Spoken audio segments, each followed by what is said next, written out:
Hello friends, आप लोग कैसे हैं। मुझे विश्वास है कि आप लोग अच्छे ही होंगे। आप लोग इस कोरोना वायरस के इस संक्रमण से बचकर रहें। मैं आप लोगों को अपने इस YouTube चैनल के माध्यम से आप लोगों को सारे का सारे टॉपिक का वीडियो आप लोगों के पास उपलब्ध करवाऊंगा। आप लोग टेंशन मत लें, चिंता मत करें। आप लोग जो है अपना बचाव स्वयं करें, सोशल डिस्टेंसिंग बना करके रखें। तो मैं आगे टॉपिक का बात कर रहा हूँ। आज मैं आप लोगों के बीच एक नया टॉपिक की चर्चा करूंगा, जिस टॉपिक का नाम है कैलकुलस। जिस टॉपिक का नाम क्या है? कैलकुलस। तो कैलकुलस की चर्चा करने से पहले मैं आप लोगों को पिछले वाले कक्षाओं के बारे में, पिछले वाले क्लासों के बारे में मैं थोड़ा सा समझा दूं। ये जो कैलकुलस मैं स्टार्ट करने जा रहा हूं, कैलकुलस, इस कैलकुलस को समझने के लिए, इस कैलकुलस से बेड़ा पार करने के लिए आपको दो चीज की आवश्यकता बहुत जरूरी है। वो आप लोगों को बहुत ही मदद करेगा। जो है क्या, वो दो चीज है क्या? तो दोस्तों एक चीज और ध्यान में रखेंगे कि ये जो कैलकुलस है ना, वो कैलकुलस जो है वह आपको 44 से 50 नंबर के बीच में पूछता है।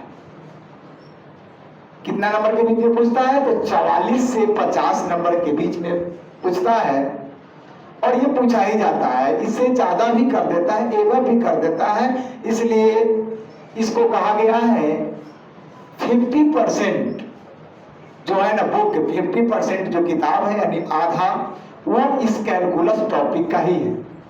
इसलिए आप लोग इस टॉपिक को जब तक अच्छे से नहीं पढ़ेंगे, मन लगा करके नहीं पढ़ेंगे, तब तक आप लोगों को ये 50 नंबर जो है प्राप्त नहीं हो पाएगा। इसलिए इस 50 नंबर को प्राप्त करने के लिए, 50 नंबर हासिल करने के लिए आपको लगन से पढ़ना पड़ेगा इस टॉपिक को। और ये कोई नया चीज नहीं है, कैलकुलस जो कोई नया चीज नहीं है। मैंने आप लोगों को 11th में टोटल का टोटल कैलकुलस के बारे में जानकारी दिया, जिसमें डिफरेंशिएशन के बारे में, फर्स्ट प्रिंसिपल के बारे में मैंने आपको बताया। उसका फॉर्मूला कैसे आता है, कहां से आता है, मैं साबित करके बताया था आप लोगों को। इसलिए आप लोग उस टॉपिक से परिचय ले चुके हैं, इसलिए आप लोग ज्यादा टेंशन नहीं लेंगे। 11th में मैंने बहुत अच्छे से आप लोगों को समझाया था। तो वो कैलकुलस टॉपिक है ना, कैलकुलस जो टॉपिक है वह आपका 44 से आपका 50 नंबर के बीच में पूछा जाता है। कितना महत्व है आप सोचो, इस टॉपिक का कितना महत्व है कि ये जो है आधा बुक यानी 50% बुक का जो है भाग है। तो इसलिए जब तक आप इस टॉपिक को अच्छे से नहीं पढ़ेंगे तब तक आपको परेशानी होगी। आपको 100 में 100 नहीं ला सकते हैं। इस बार भी देखिए मिस्टर चंदन कुमार जो है वो 98% यानी 98 नंबर अपने मैथ में हासिल किया है। मेरा स्टूडेंट 2020 का है। अमृता कुमारी 96 नंबर है। ये सब कैसे इतना लाया, उस पर विचार करो। मैं क्यों नहीं ला सकता हूं? तो ये सब जो है 98, 96 इस प्रकार लाया क्योंकि उसको जो है, जो मैं बताने जा रहा हूं वो टोटल का टोटल उसे कमांड था। कैसे कमांड किया मैं सारी जानकारी आपको दूंगा। वो मेरे ऊपर जवाबदेही है, आप टेंशन मत लेंगे। तो मैं इससे पहले आपको बताया था कि इस कैलकुलस का मसीहा बनने के लिए, इस कैलकुलस टॉपिक का मसीहा बनने के लिए दो चीज की जरूरत है। वो दो चीज है क्या? तो एक है 11th में जो मैंने आपको ट्रिगोनोमेट्रिक फंक्शंस पढ़ाया था, उसका टोटल फार्मूला आपके पास होना बहुत जरूरी है, याद होना बहुत जरूरी है। पहला ये है। दूसरा जो मैं आपको पिछले क्लासों में, पिछले वीडियो में मैंने आपको YouTube चैनल के माध्यम से आपको मैंने पढ़ाया इनवर्स ट्रिगोनोमेट्रिक फंक्शंस। क्या मैंने पढ़ाया? Inverse trigonometric functions. तो उसकी भी जानकारी होना बहुत जरूरी था, उसका फॉर्मूला याद होना बहुत जरूरी है। इसलिए आप लोग इस कैलकुलस को पढ़ने से पहले दोनों आपको आपके माइंड में सेट होना चाहिए। जब तक वो आपके माइंड में सेट नहीं है तब तक आप कैलकुलस का मसीहा नहीं बन सकते। कोई अगर कहे कि उस दोनों के अलावा मैं कैलकुलस का मसीहा बना दूंगा, ये मैं कभी नहीं मानूंगा और ये कभी हो नहीं सकता। इसलिए आप लोग कैलकुलस का मसीहा बनना चाहते हैं तो आप दो टॉपिक को कमांड करके आए, जिस टॉपिक का नाम है ट्रिगोनोमेट्रिक फंक्शंस 11th वाला, उसको उसका A to Z फॉर्मूला आपके माइंड में सेट होनी चाहिए। उसके बाद मैंने जो वीडियो के माध्यम से आपको पढ़ाया इनवर्स ट्रिगोनोमेट्रिक फंक्शंस, उसकी भी जानकारी होना बहुत जरूरी है। तो अभी इसी के साथ में आप लोगों को लेकर चलते हैं कैलकुलस की दुनिया में। तो कैलकुलस है क्या? कैलकुलस का मतलब क्या होता है? सुनो, आप मेरी बातों को सुनो, सिर्फ मेरी बातों को यदि आप गहराई से सुन लेते हो तो आपको तो वहीं पर सेट हो जाएगा। लिखने से, वीडियो देखने से क्या होगा? माइंड में सेट करो इस बातों को जो मैं बोल रहा हूं। तो मैंने सर्वप्रथम कहा कि कैलकुलस, कैलकुलस का मतलब क्या होता है? पहला पॉइंट तो ये पकड़ना है कि कैलकुलस का मतलब होता क्या है। तो कैलकुलस का मतलब होता है गणना करना। कैलकुलस का मतलब क्या होता है? तो गणना करना होता है, गणना, है कि नहीं? तो अब देखिए क्वेश्चन अब ये उठ रहा है कि कैलकुलस का खोज कब हुआ। क्वेश्चन ये उठ रहा है, सुनो, मैं जितना बोर्ड पर नहीं लिखूंगा, कोई भी सर जितना बोर्ड पर नहीं लिखते हैं उससे ज्यादा वो बोलते हैं। तो सर का बात, कभी भी किसी भी टीचर का बात सुनना चाहिए, उस बातों में जो छिपा हुआ है उस लिखावट में नहीं छिपा हुआ। इसलिए आपको सुनना पड़ेगा, है कि नहीं? तो मैंने अभी बताया कि कैलकुलस की खोज, कैलकुलस का खोज कब हुआ। तो कैलकुलस का खोज जो है वह 14वीं शताब्दी में हुई। कितनी शताब्दी में? तो 14वीं शताब्दी में।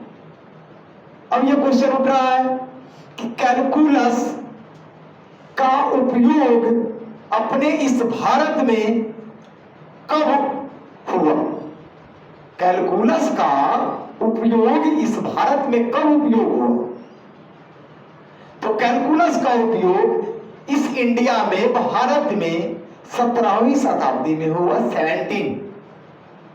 17वीं शताब्दी में हुआ। फिर एक क्वेश्चन उठ रहा है, बार बार मैं आपको एक चीज बोल रहा हूं कि आप सुनो, सुनने से जितना ज्ञान बढ़ेगा उतना लिखने से नहीं, देखने से नहीं। देख करके क्या होगा? जब तक उसकी भावनाओं को आप नहीं जानेंगे वो क्या कह रहा है तब तक कैसे पता चले। हाँ, तो अब बता, अब यहां पर एक और क्वेश्चन उठ रहा है कि कैलकुलस का उपयोग 17वीं शताब्दी में तो हुई अपने इस इंडिया में, भारत में, लेकिन कैलकुलस का उपयोग किसके द्वारा हुआ? किसके द्वारा वो, किसने किया उसका उपयोग सर्वप्रथम? तो कैलकुलस का उपयोग जो है दो वैज्ञानिकों द्वारा किया गया। कैलकुलस का उपयोग दो वैज्ञानिकों द्वारा किया गया। तो वो वैज्ञानिक कौन थे? तो एक थे न्यूटन साहब, एक थे न्यूटन साहब और दूसरा जो थे वो लेबनिज साहब थे। दूसरा कौन थे? तो लेबनिज साहब थे, है कि नहीं? तो अब बात आ रही है, क्वेश्चन यह भी उठेगा कि कैलकुलस का उपयोग दो वैज्ञानिकों द्वारा क्यों किया गया। कैलकुलस का उपयोग दो वैज्ञानिकों द्वारा क्यों किया गया? फिर उसका आंसर क्या होगा? क्योंकि कैलकुलस के दो भाग होते हैं। कैलकुलस के कितने भाग होते हैं? तो दो भाग होते हैं। वो कौन कौन से भाग होते हैं? तो एक जो होता है आपका डिफरेंशिएशन और एक जो होता है इंटीग्रेशन। एक डिफरेंशिएशन जिसको हम लोग अवकलन कहते हैं हिंदी में, दूसरा जो होता है इंटीग्रेशन जिसको हम लोग समाकलन कहते हैं हिंदी में। तो डिफरेंशिएशन की जानकारी मैंने आपको 11th में दिया। डिफरेंशिएशन की जानकारी मैंने आपको 11th में दिया, लेकिन इंटीग्रेशन की जानकारी इसमें नहीं होती है, जानकारी नहीं दी जाती है। लेकिन आप लोग 11th में पढ़े हैं, इंटीग्रेशन जानते हैं, कुछ ना कुछ उसके बारे में जानते हैं, क्योंकि फिजिक्स में जो है इंटीग्रेशन का उपयोग बहुत ही पाया जाता है। तो मैं एक चीज और बता दूं कि जिस बच्चे को मैथ की जानकारी नहीं होगी उस बच्चे को इस साइंस फैकल्टीज में फिजिक्स और केमिस्ट्री में बहुत ही परेशानी होगी।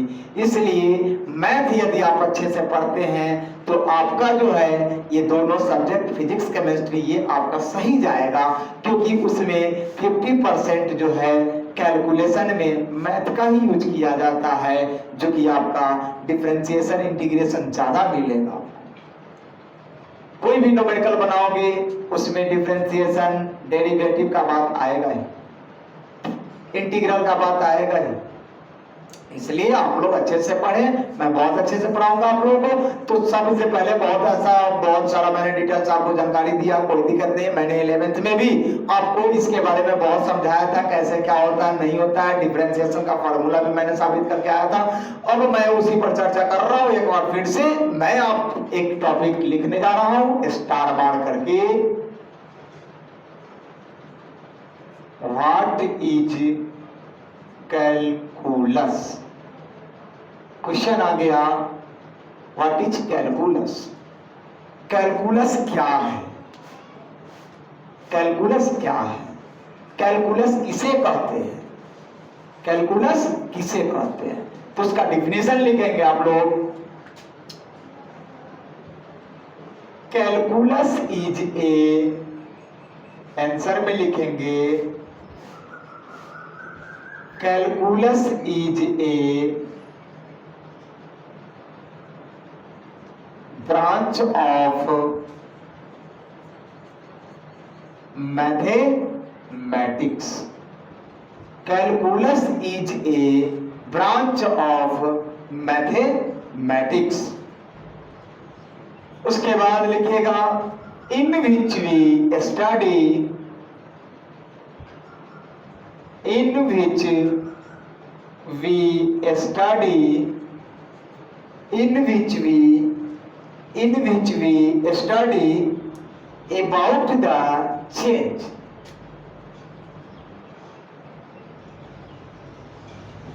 About the change. चेंज का मतलब होता है परिवर्तन या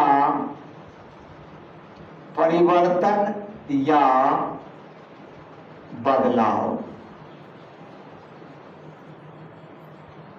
परिवर्तन या बदलाव। मैंने आपको बता दूं कि कहता है व्हाट इज कैलकुलस। कैलकुलस क्या है या कैलकुलस किसे कहते हैं? तो कहता है calculus is a branch of mathematics. Calculus जो है वो गणित की एक शाखा है। इन विच वी स्टडी, जिसमें हम अध्ययन करते हैं। किस चीज का? किसके बारे में? किस चीज का अध्ययन करते हैं? तो कहता है in which we study about the change.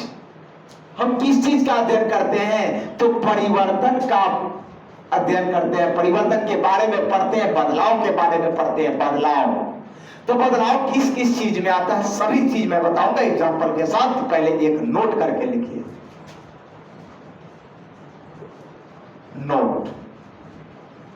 Note करके आप लोग लिखेंगे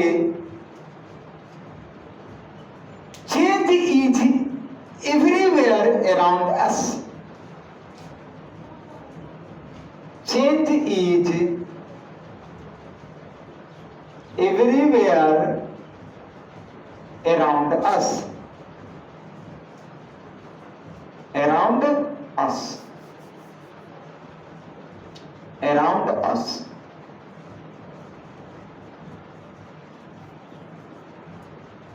around us। अब देखिए कहता है हमारे आसपास सभी चीजें बदलता है, सभी चीजों में परिवर्तन होता है। कहता है change is everywhere around us, हमारे आसपास जितने भी चीज है वो सभी क्या होते हैं, बदलते रहते हैं। जैसे as for example, as for example number 1, बहुत ऐसी चीजें हैं जिसमें बदलाव होता है। Example number 1, child gross, child gross,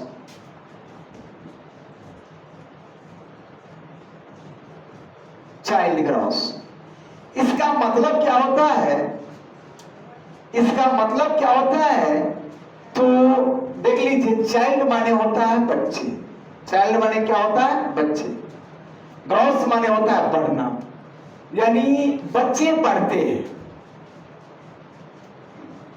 तो बच्चे पढ़ते हैं, इसका सेंस क्या हो, क्या बच्चे की जनसंख्या नहीं बढ़ती है, क्या बच्चे की हाइट नहीं बढ़ती है, बच्चे जो है छोटे जब जन्म लेते हैं तो उस समय उसका रूप और रंग, दैट इज चेहरा जो है कुछ अलग टाइप का होता है, फिर आगे जितने एज बढ़ते हैं उसी के साथ उसका शरीर में परिवर्तन होता है, बदलाव होता है कि नहीं।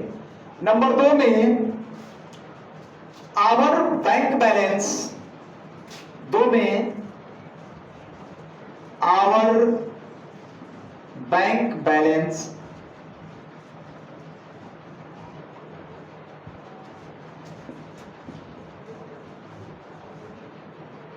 देख लीजिए क्या लिखा, आवर बैंक बैलेंस, यानी हमारा बैंक बैलेंस क्या होता है। तो इस दोनों का मतलब समझ लीजिए, ये अपवर्ड डायरेक्शन है, ये आपका डाउनवर्ड डायरेक्शन है। इस दोनों का मतलब क्या होता है, कहता है आवर बैंक बैलेंस इस अपवर्ड डायरेक्शन, जो ऊपर का तीर है ना उसका मतलब होता है इंक्रीज करना, यानी बढ़ना, या और का हिंदी या, नीचे जो तीर का निशान है ना उसका मतलब होता है डिक्रीज करना। तो हमारा जो है, हम लोगों का बैंक बैलेंस क्या फिक्स रहता है, नहीं, वो कभी बढ़ता है, कभी आप लोगों को घटता है, बहुत ऐसी प्रक्रिया, कितना आदमी उसमें डालता है पैसा फिर निकाल लेता है, तो क्या होता है हमारा जो है बैंक बैलेंस बढ़ता और घटता है, बदलाव हुआ। उसके बाद नंबर 3 में our Facebook WhatsApp friends, number next में आवर फेसबुक या व्हाट्सएप फ्रेंड्स, यह भी इंक्रीज करता है या डिक्रीज करता है, इसमें भी बदलाव। क्या आज के डेट में मान लीजिए मेरे पास अगर 500 व्हाट्सएप ग्रुप में हैं, उसमें कितने नंबर ब्लॉक हो जाते हैं, कितने नंबर बंद हो जाते हैं, तो हम लोग क्या करते हैं उस नंबर को डिलीट कर देता है, तो उस समय वो क्या हुआ, डिक्रीज कर गया। उसके बाद हो सकता है ये भी कि कोई नया नंबर से फोन किया, उसने बोला कि ये मेरा व्हाट्सएप नंबर है, फिर मैंने उसको सेव कर लिया, क्या हुआ उस समय वो आपका इंक्रीज किया। तो फेसबुक फ्रेंड्स जो होते हैं, व्हाट्सएप फ्रेंड्स जो होते हैं, उसमें भी बदलाव होती है, उसमें भी परिवर्तन होता है, वो बढ़ता है और घटता है कि नहीं। उसके बाद इसी प्रकार बहुत ऐसी चीजें हैं जिसमें हम लोगों को क्या है, बदलाव का चीज आता है, यानी हर चीज ऐसा है जिसमें बदलाव होती है। जनसंख्या में क्या बदलाव नहीं होती है, होती है, बढ़ती है, घटती है, कितने आदमी जन्म लेते हैं, कितने आदमी की डेथ हो जाती है, तो क्या उसमें भी बढ़ाव परिवर्तन हुआ कि नहीं।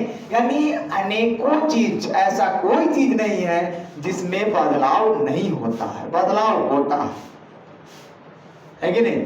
तो इसी चीजों को हम लोग कैलकुलस कहते हैं, जिसमें परिवर्तन हो, परिवर्तन हो, उसको हम लोग कैलकुलस कहते हैं। तो मैंने अभी आपको क्या बताया कि कैलकुलस के कितने भाग होते हैं। मैंने आपको लेक्चर के माध्यम से मैंने आपको सुनाया कि कैलकुलस के कितने भाग होते हैं, कैलकुलस के कितने भाग होते हैं। तो मैंने आपको क्या बताया कि कैलकुलस के दो भाग होते हैं, जिसमें पहला मैंने बताया था आपका डिफरेंशिएशन, और दूसरा मैंने क्या बताया आपको, इंटीग्रेशन। पहला डिफरेंशिएशन और दूसरा इंटीग्रेशन। इसलिए आप लोग इसे बहुत ही अच्छे से पढ़ेंगे। मैं बहुत बेसिक उठा लिया, इसी बेसिक के माध्यम से मैंने आपको आगे बढ़ाने का प्रयास करूंगा। मैं, आप लोग घबराएंगे नहीं, आप लोग सिर्फ मेरा वीडियो जो है देखते रहें, और आपको अच्छा लगे तो लाइक और सब्सक्राइब जरूर करेंगे।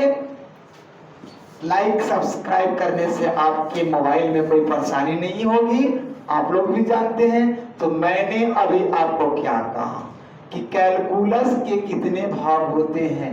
तो कैलकुलस के दो भाग होते हैं, एक होता है डिफरेंशिएशन। क्या होता है, तो डिफरेंशिएशन होता है। उसके बाद दूसरा जो होता है वह आपका इंटीग्रेशन होता है।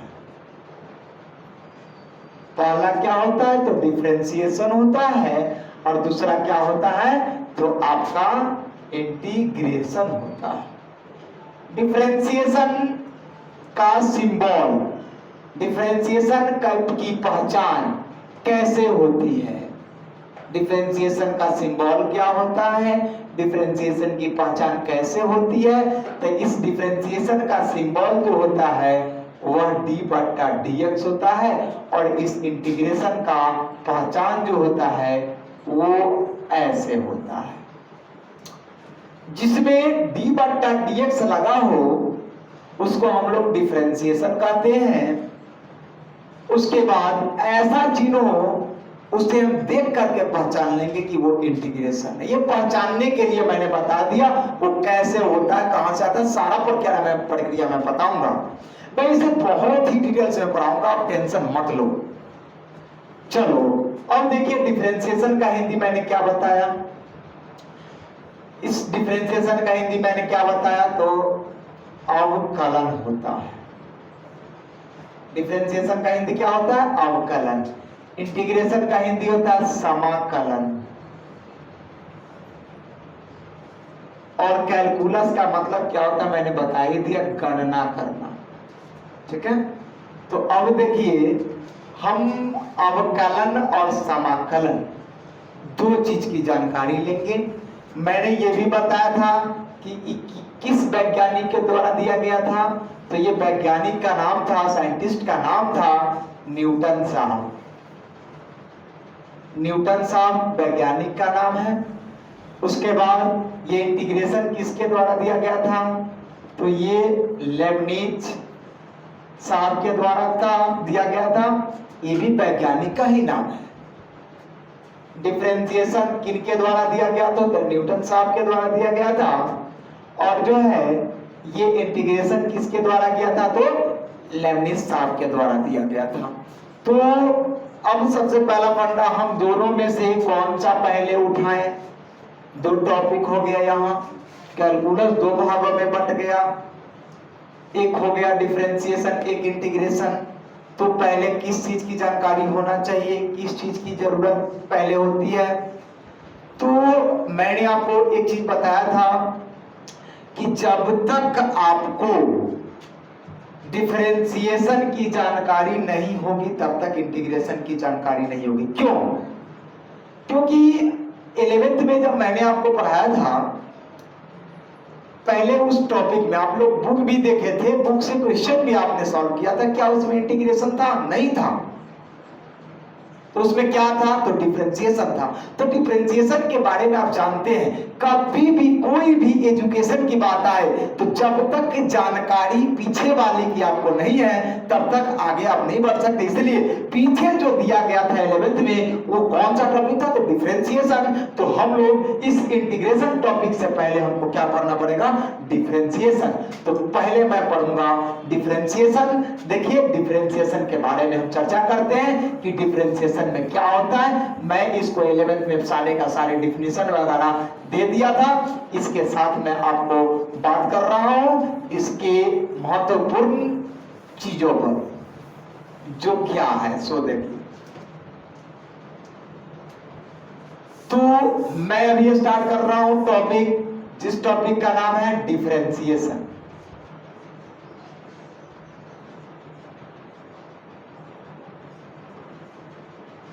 इस टॉपिक का नाम क्या है, डिफरेंशिएशन। तो इसमें बहुत ऐसी प्रक्रिया है जो मैंने आपको 11th में बताया था। मैं ज्यादा आप लोगों को समय इस YouTube चैनल पर नहीं लूंगा क्योंकि और भी आप लोगों को सब्जेक्ट पढ़ना है। अच्छे से पढ़ते रहिए, अच्छे ज्ञान पाइए। तो अभी डायरेक्ट हम मुद्दे की बात करते हैं। तो स्टार मार के आप लोग अब लिखेंगे सम इम्पोर्टेंट फॉर्मूले ऑफ डिफरेंशिएशन।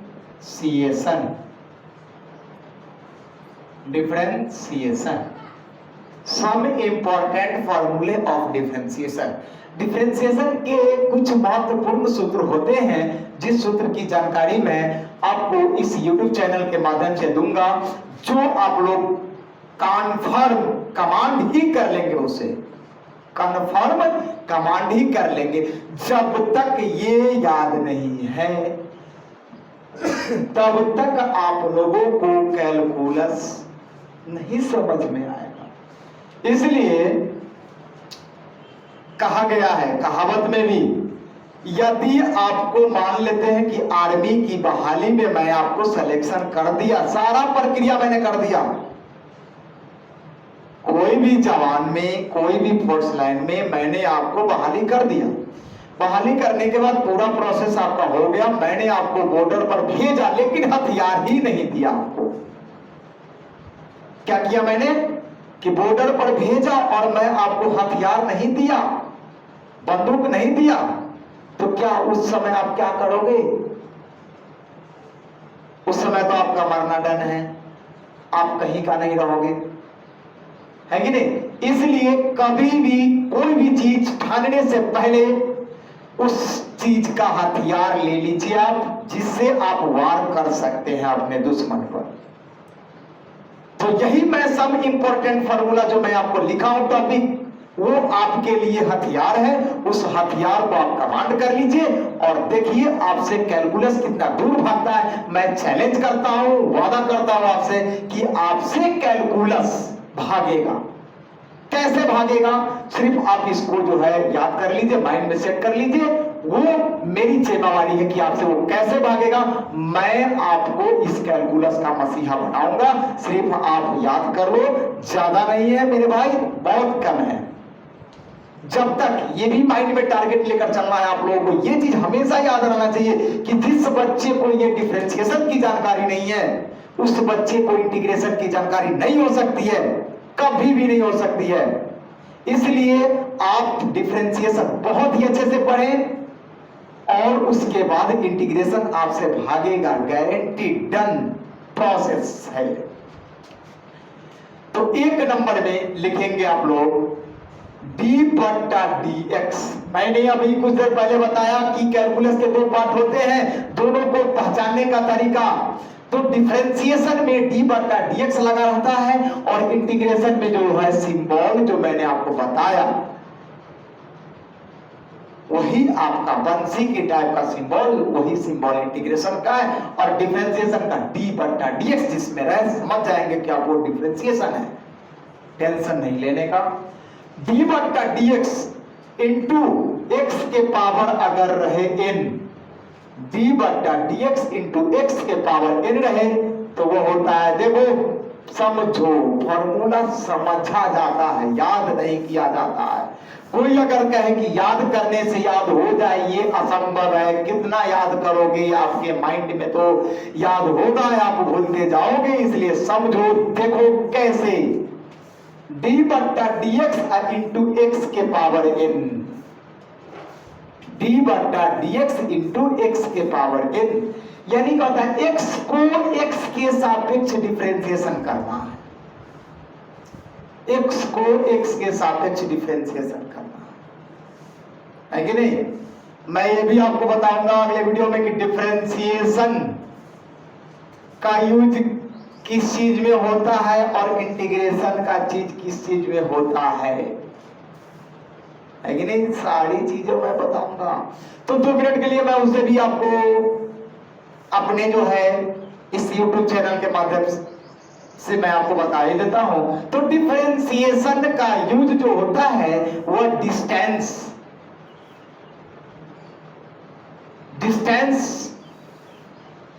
यानी दूरी, उसमें दूरी का चर्चा ज्यादा करेगा। कोई भी लाइन है, कोई भी कर्व है, उसकी दूरी की बात करेगा। उसके बाद इंटीग्रेशन में जो है आपको किस चीज का बात करेगा, तो इंटीग्रेशन में जो है उसमें एरिया का बात करेगा। एरिया का मतलब क्या समझना है, क्षेत्रफल, किस चीज का क्षेत्रफल।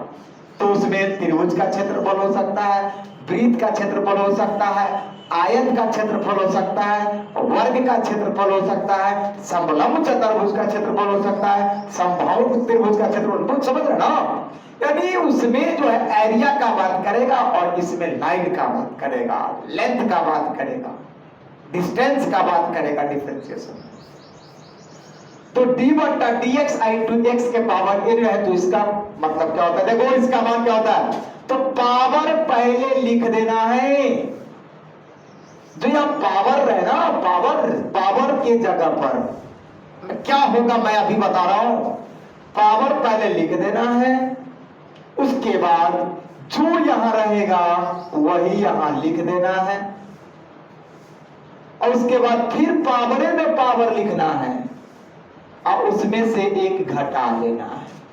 देख लीजिए क्या कहा, तो डी बट्टा डी एक्स इंटू एक्स के पावर n रहे तो वही पावर पहले लिख देना है, गुना में जो पावर के अंदर है सो लिख देना है, उसके बाद जो पावर रहे उसमें से एक घटा करके लिख देना है कि नहीं। तो हम इसको कैसे पढ़ेंगे, तो डी बट्टा डी एक्स इंटू एक्स के पावर n बराबर n इंटू एक्स के पावर n माइनस 1, वेयर जहां n is equal to 1 2 3 4 5 dot dot dot. n का मान जो है ये संख्या होगा, ठीक है। उसके बाद 2 नंबर में डी बट्टा डी एक्स इंटू आपको दे देगा कोई कांस्टेंट, सी जो है वो क्या है, तो कांस्टेंट। तो हम लोग कैसे पकड़ेंगे कि कांस्टेंट है, वो क्वेश्चन ये उठ रहा है, कैसे पकड़ेंगे कि वो कांस्टेंट है। तो मेरे भाई एक चीज हमेशा आप माइंड में सेट रखो, याद रखो, देखना कि जो फंक्शन यहां पर रहे ना, जैसे x है तो x ही वेरिएबल होगा, जैसे x है तो x वेरिएबल होगा, देख रहे ना, तो x है तो x वेरिएबल होगा, उसका डिफरेंशिएशन होगा। उसके बाद x के अलावा कोई भी अल्फाबेट रहे, x के अलावा कोई भी अल्फाबेट रहे उसका वैल्यू 0 के बराबर होता है, ठीक है। तो अब देख लीजिए यहां पर ये भी आप दर्शा दीजिए, वेयर जहां c is equal to any constant, where c is equal to any constant. Number 3 में d बट्टा डी एक्स इंटू, अगर x रहे तो उसका मान 1 होता है। नंबर 4 में d बट्टा d x into x square रहे तो उसका मान 2x होता है। सब इसी फॉर्मूला पर बन रहा है, नंबर 5 डी बट्टा डी एक्स इंटू एक्स के पावर 3 रहे तो उसका मान 3x स्क्वायर। देख लीजिए क्या कहता है इस फॉर्मूला को, इसी पर समझ लेते हैं। पावर n है, n के जगह पर कितना है 3, तो n के जगह पर 3, जो यहां रहता है सो ही यहां, तो जो यहां है सो ही यहां। उसके बाद पावर में से घटाना है, तो पावर में से क्या घटेगा, तो 2 नहीं बचेगा, 3 में से जाएगा तो 2।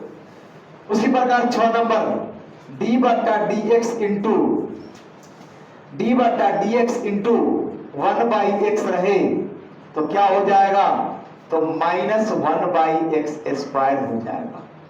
ठीक है, चलिए 5 6 के बाद हम नेक्स्ट लेते हैं 7 नंबर में डी बट्टा डी एक्स इंटू डी बट्टा d x into 1/x square रहे तो उसका -2/x के पावर 3 हो जाएगा।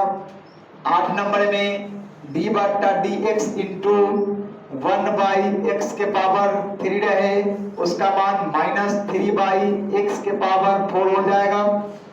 उसके बाद नंबर 9 में डी बट्टा डी एक्स इंटू जैसे 2 रहेगा, लो क्वेश्चन फिर रख दिया, जैसे c था तो मैंने क्या बताया, इस x के अलावा सब कांस्टेंट x के अलावा है, इसका भी मान क्या हो जाएगा 0 ही हो जाएगा। नंबर 10 में d बट्टा डी एक्स इंटू आपका e के पावर x रहे तो क्या हो जाता है, e के पावर x से हो जाता है। उसके बाद 11 नंबर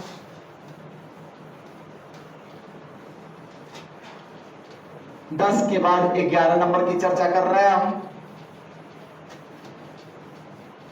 अच्छे से आप इसे कमांड कर लेंगे ताकि आपको परेशानी नहीं होगी समझने में।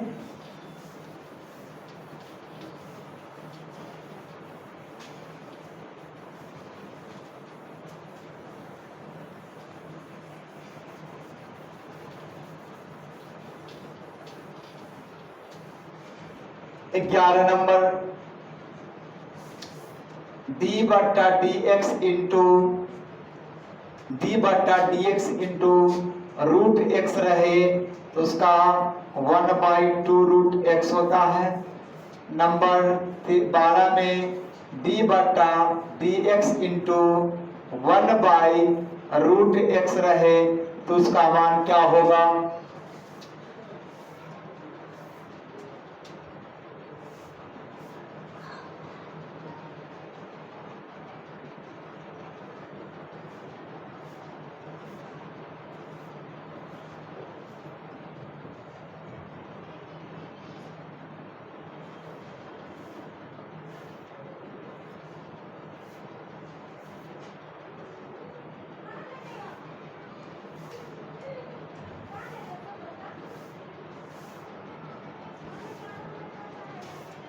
लेते हैं देख लीजिए 1/रूट एक्स का वैल्यू क्या होगा, तो -1/2x के पावर 3/2। उसके बाद नंबर 13 में डी बट्टा d x into log x रहे तो उसका होता है 1/x। नंबर 14 में डी बट्टा डी एक्स इंटू ए के पावर x रहे तो a के power x into log a होता है। नंबर आपका 15 में डी बट्टा d x into a x plus B रहे तो उसका हो जाएगा a। उसके बाद नंबर 16 में डी बट्टा d x into 2x plus 3 रहे तो उसका वैल्यू भी 2 हो जाएगा। नंबर आपका 17 में डी बट्टा d x into a x square plus b x plus c रहेगा उसका हो जाएगा 2ax प्लस बी। नंबर 18 में डी बट्टा d x into sine x रहेगा तो उसका हो जाएगा आपका cos x। नंबर 19 में डी बट्टा d x into cos x रहेगा तो माइनस साइन एक्स हो जाएगा। 20 में डी बट्टा d x into tan x रहेगा तो उसका हो जाएगा सेक स्क्वायर एक्स। उसके बाद 21 में डी बट्टा d x into cot x रहेगा, कॉट एक्स रहेगा तो उसका हो जाएगा minus cosec square x. Number 22 में डी बट्टा डी एक्स इंटू कॉट के बाद सेक एक्स रहेगा तो उसका हो जाएगा sec x into tan x हो जाएगा। उसके बाद आपका 23 में डी बट्टा d x into cosec x अगर रहेगा तो उसका हो जाएगा minus cosec x into cot x. देखिए मैं आपको 23 फार्मूला दिया, इस 23 फार्मूला को क्या करेंगे आप माइंड में सेट करेंगे। 23 के बाद हम आप 24 नंबर की बात करते हैं। जो 24 नंबर क्या पाता है सो देखिए,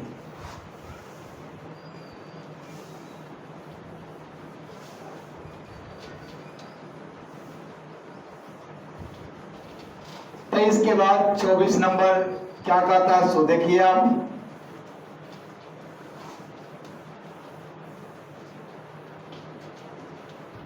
इस नंबर के बाद 24 नंबर, 24 नंबर में d बट्टा डी एक्स यू इंटू भी रहे तो क्या होगा, तो u इंटू डी बट्टा डी एक्स इंटू भी प्लस v इंटू डी बट्टा डी एक्स इंटू यू। देख लीजिए ये बहुत अच्छे से समझाए थे। u इंटू भी वहां पर लिख देना होगा वेयर, जहां u and v are functions of x, जहां u और v जो है वो x का फलन होगा। बहुत अच्छे से समझाए थे हम। पहले का को छोड़िए दूसर का को डिफरेंशिएशन कीजिए, दूसर का को छोड़िए पहले का को डिफरेंशिएशन कीजिए, बारी बारी से दोनों को आप डिफरेंशिएशन करें। उसके बाद 25 नंबर में d बट्टा d x you into sorry u बट्टा भी रहे तो क्या होगा, ठीक है। तो देख लीजिए v को छोड़िए d बट्टा d x into you minus u को छोड़िए d बट्टा डी एक्स इंटू भी, अब बट्टा में जो है नीचे वाले का होल स्क्वायर। वही बात है वेयर जहां u and v are functions of x, जहां u और v जो है वो x का फलन है। देख लीजिए इस 25 फार्मूला मैंने दिया, इस 25 फार्मूला को आप अच्छे से कमांड कर लेंगे और कमांड करने के साथ साथ आपको बहुत ही अच्छा से ये टोटल का टोटल बन जाएगा। टेंशन नहीं लेना आप लोगों को, मैं आप लोगों को इसकी जानकारी बहुत ही अच्छे से दूंगा। पहले आप इस फार्मूला को कमांड कर लें, अच्छे से याद कर लें और 11th वाले जितने भी त्रिकोणमिति का फार्मूला है, 12th वाला जितना भी मैंने आपको अभी कुछ दिन पहले ही अपने YouTube के माध्यम से मैंने आपको इनवर्स ट्रिगोनोमेट्रिक फंक्शंस की जानकारी दी, उसके भी फार्मूला जितने भी हैं उस सभी का सभी आप याद कर लीजिए। और इसके बाद ये 25 फार्मूला आप याद कर लीजिए। आपका डिफरेंशिएशन आपके हाथों से ही नहीं निकलेगा, आपका ये जो कैलकुलस है आपके हाथ से नहीं निकलेगा। और ये 25 याद कर लेते हैं तो 25 नहीं से समझे आप 50 समझे, क्यों? क्योंकि यही से इसी से आगे इसी का अपोजिट इंटीग्रेशन का फार्मूला होता है, इसलिए इसको याद करने में आप कंप्रोमाइज नहीं करेंगे। इसको कंप्रोमाइज कर दिए समझिए कि इंटीग्रेशन आपका कंप्रोमाइज हो गया। इसलिए इस बातों को अच्छे से याद करेंगे। इसी के साथ फिर मैं आप लोगों के बीच अगले वीडियो लेकर आऊंगा। अच्छे लगे तो सब्सक्राइब और लाइक जरूर करें। Thank you.